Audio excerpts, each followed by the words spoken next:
Tonight, I want to talk about this large teen takeover in downtown Chicago over the weekend during the official Christmas tree lighting festivities. Crowds of hundreds of youths swarmed one of the most exclusive parts of Chicago, actually where all the rich people hang out, called the Loop, on Friday night. And it resulted in two separate shootings just an hour apart. One 14-year-old boy was killed and 8 other teens were wounded in the chaos. It wasn't just in Chicago. It also happened the same night at a Christmas tree lighting in Concord, North Carolina.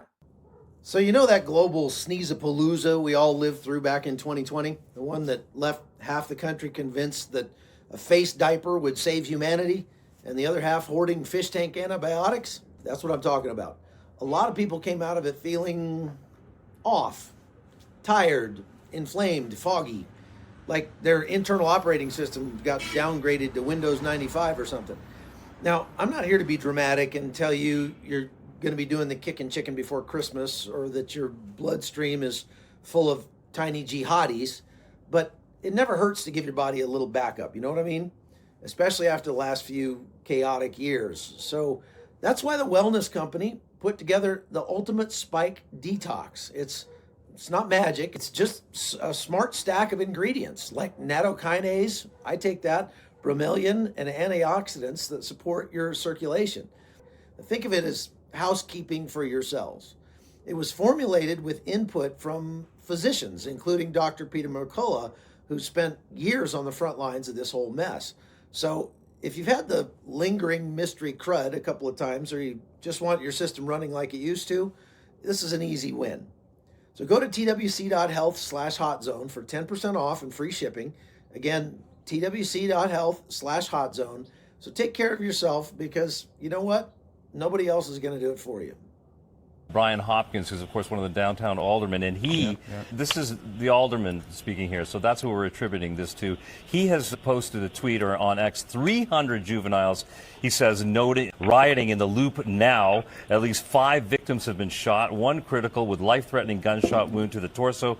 Multiple police officers attacked and injured with mace and stun guns. At least 1 police officer has been hospitalized. That's according to downtown alderman Brian Hopkins, who has been very vocal, Rob and Cheryl Entree, about the need to have new rules of engagement for the Chicago police in terms of how they can deal with youth and how they can deal with large gatherings of youth. Brian Hopkins, one of the big advocates for allowing the police to have much more flexible rules, ability to declare a riot, declare an unpeaceful situation, and to clear people out. So these numbers that he's talking about are a lot bigger than we had heard earlier before. Okay, so what you're seeing here, I'll just let you keep watching and turn the audio off for what happened in Chicago. This is something that is happening on a very frequent basis, not just in Chicago, but in other places around the country as well. They call them welding, teen events, where they all kind of message each other on social media and agree to meet at a certain spot and have a party. You've probably seen some of those on social media where they're doing donuts in their cars and half the time they're running people over and people are getting hurt. They almost always end up in violence. Now look at this here. You see those 2 old people right before the police come running in, right there. As everybody goes running away, you see a couple of old people that are running for cover here. This is the problem. Look, this is right in front of the theater on the Loop, one of the most exclusive parts of Chicago. These kids are not staying in their urban neighborhoods to do this.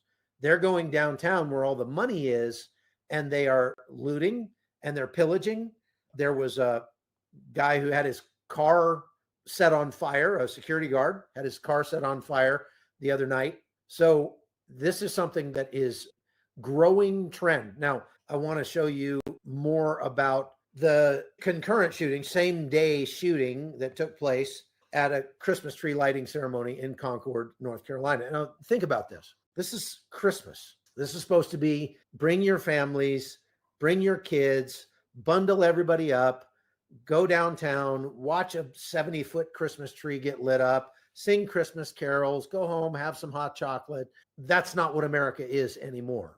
These Christmas ceremonies, and indeed any ceremony or any event where are large groups of people have now become very dangerous. Concord, North Carolina is not an inner city area by any stretch. Now, I know we have a lot of people that watch from outside the United States, and I just want to address you for a minute if you're not in the US, because what a lot of people see on the news, when they see things like this, they think, of course, it's so easy to get a gun. Of course, they're going to have lots of shootings because there's so many guns.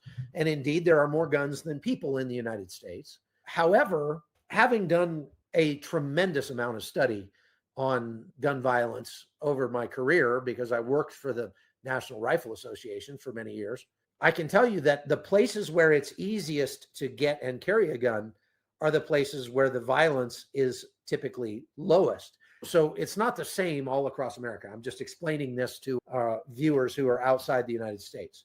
The U.S. has the Second Amendment, which guarantees our right to keep and bear firearms for our personal protection and for insurance against a tyrannical government. However, that gets interpreted differently depending on what state you're in. So there are some states where you have to get a permit to own a gun. You have storage requirements, training requirements. You're not guaranteed if you apply for a permit that you're going to be able to get a gun. It's what they call a may issue state. So the sheriff might issue you a firearm if he thinks you have a compelling reason to own one, but it's a subjective thing on his part, and he gets to decide whether or not you have a compelling need. There are other places in the United States, like West Virginia, where we have a home, and Florida and Arizona and many other places that are what we call constitutional carry states. And that means that anybody who is of age, 18 years or older in the case of rifles, or 21 years or older in the case of pistols, can own and carry a firearm and indeed use it to protect themselves. And they don't need a permit. The permit is the Second Amendment. So and many times in states like that, you'll see people open carrying their firearm, not concealed, just have it right there on their hip, like it's the Old West. And in the places where that's legal and common, it's not jarring or weird to see somebody walk into a bank with a firearm on their hip, or into church, or into Walmart, or the movie theater, whatever. It's just not that strange. And indeed, in the places where people are able to freely carry firearms, you'll find that crime is lower than the may issue states where it's much harder to get a firearm. Now, when it comes down to it, bad people don't follow the law anyway. As bad people are going to get a firearm. If they can't get a firearm, they're going to get a knife. If they can't get a knife, they'll get a baseball bat or a golf club. Or there's just far too many ways to hurt people. We've seen terrorists that have just used a rental vehicle to mow people down. So it's not like, number one, there's no way we're going to take all the guns away. It's just not going to happen in the United States or elsewhere either. You could try to pass a law. You could try to repeal the Second Amendment. It's not going to happen. I just promise you that. So in that reality, getting rid of the guns is not an option. The worst thing you can do is say, let's make everybody more vulnerable, and that way we'll all be safer. Because when you make everybody more vulnerable, the non-law abiding people who don't care a thing for the law are going to easily victimize people who do care about the law because they've agreed to be vulnerable. But evil people won't agree to be vulnerable, and so they'll just find a way to get a gun or a knife or whatever. And so the best way to make a community safer is to proliferate guns. It's actually has a deterrent effect on crime when more good people carry guns. The violence that we are seeing across the country is due in part to, number one, bad parenting. We just have a bunch of absentee parents who just farm their kids out to the daycare and then farm them out to public schools. And they say that in the United States, the average parent interacts with his kids for 39 seconds per day. That's the average. That means half the people interact with their children less than that. So the kids are not getting parenting. These kids are feral.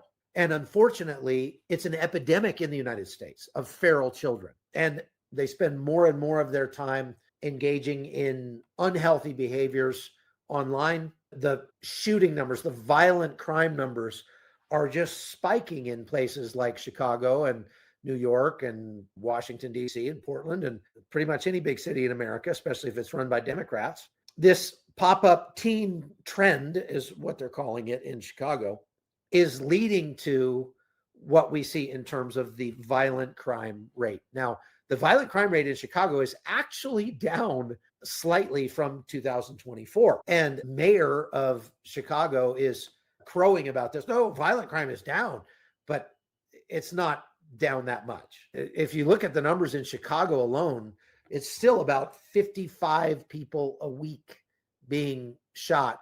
In 2023, Chicago had 2,450 shooting incidents. 617 people died that year. It was worse in 2024. They had 2,880 people shot. I went back and compared that to some of the war zones that I go to. Calling Chicago Chirac is offensive to Iraq because Iraq is safer than Chicago is. Here's a report that I did from California about flash mob violence just a couple of years ago. And this was over Christmas as well. Shoplifting has been a growing problem across America for some time. And now experts say these brazen smash and grab robberies are being organized on social media and present a new kind of challenge from high-end stores to corner pharmacies. Los Angeles has been especially hard hit, seeing more than 20,000 property crimes per month this year. And it's not just organized retail theft. This map shows vehicle break-ins over just 3 days in December. Add stolen cars, assaults, and other crimes, and you can see why certain California politicians are waking up to the idea that defunding the police might not be such a great option after all. Our residents are suffering, and we need to be different, to act with urgency, and to be aggressive. Residents, however, say these politicians are all but encouraging this trend with soft-on-crime policies. There's an atmosphere of impunity in Los Angeles. People know they can get away with what they want to get away with. But this to me is not liberal by a progressive standard or by mine. This is disorder and fear and always having to look over your shoulder and knowing the police don't have your back at all. When a flash mob robbery happened at the Nordstrom store, there was really nothing the security could do about it. After enduring months of lockdowns and now attacks by organized gangs, retailers are wondering how much more they can take. The rising lawlessness causing businesses as well as residents to leave the state in record numbers. I also went to Chicago around the same time and did a piece about the violence in their neighborhoods. A lot of firearms going off, and we hear a lot of police, and there's death every week in this area. A lot of shootings, a lot of killings, a lot of drive-bys. This is every day. It is gang violence. It is not gun violence. It's gang violence. They need to call it exactly what it is, because that's what we're dealing with here in the city of Chicago. This neighborhood in South Chicago is now literally one of the most dangerous places on the planet. Here's what I mean by that. If you take Caracas, Venezuela, they have 120 murders for every 100,000 residents. That makes them the most dangerous city in the world for homicides. This neighborhood I'm driving through right now, Englewood in South Chicago, has 175 murders for every 100,000 residents. That means that it's literally more dangerous here than in Baghdad. And it's no wonder that the residents of this city are clamoring for the ability to protect themselves. Why won't the government leaders in these states, I'm talking about the governor, the mayors of these cities, why are they trying to push back against President Trump when he says, let's send in the National Guard and get a handle on this crime? This is a literal war zone. And it's a war zone that is made up by groups of Americans, unfortunately. And this is what led me to write the book, Death of Civilization.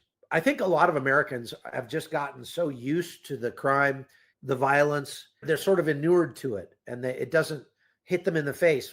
Let me tell you, folks, go out of the United States for 6 months and then come back and it'll blow you away, because that's how I feel every time I show up in the United States. I spend most of my time in the worst places in the world, reporting on wars and disasters, bringing you the ground truth of what's happening in places like Syria and Iraq and Israel, and you name it. The overall murder rate in the United States is like 5.8, 5.9. per 100,000 per year. In Israel, it's 0.3 per 100,000. Mind-boggling difference. So I'm going to all these war zones. I'm wearing body armor. I'm being accompanied by armed soldiers or security men or whatever, because it's so dangerous in the places where I'm going. And you're living in a place, most likely, if you live in the United States, that's statistically more dangerous than the places that I spend my time. And I notice it when I come back to the United States. I look around and go, holy cow. I know how to spot danger. I wouldn't be alive this long at doing this job for more than 23 years now if I didn't know how to spot danger and avoid it. Learning to move in non-permissive environments means learning to be a cautious person. And I am for the most part. But many people that live in the United States have just gotten used to the violence and you just don't notice it. But when I come back to the US, boy, I notice it. So this is why I wrote Death of Civilization. There's a link there, I'm sure, in the chat where you can click on the link to go get a copy of it. If you become a supporter over at chuckholton.com, you can get a free download of that book and several other of my products, including other books and documentaries and things like that.